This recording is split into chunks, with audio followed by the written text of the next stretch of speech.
चालू चालू झुंटुची की एमकेसीजी मेडिकल स्त्री रोग विभाग आसला अभियोगर फर्द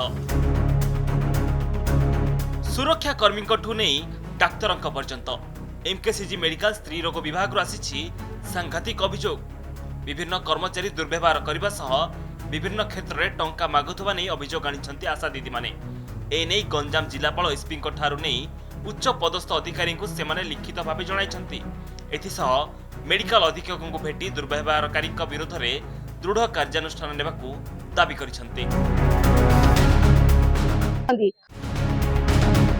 अभियोग पाइबा परे तुरंत एक कमिटी गठन कर तदंत निर्देश देइछन्ति मेडिकल अधीक्षक।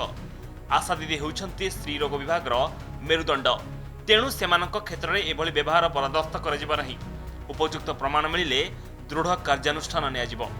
आशा दीदी विश्राम लगी मेडिकल परिसर में शीघ्र एक आशा गृह निर्माण कराजिबो बोली मेडिकल अधीक्षक कहिसन्ति।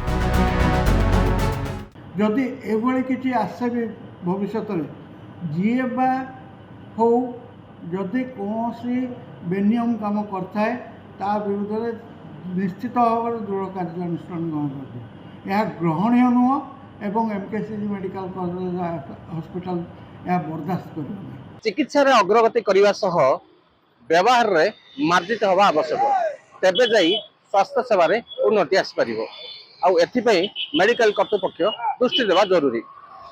ब्रह्मपुर प्रदीप्त परीक्षा कनक न्यूज।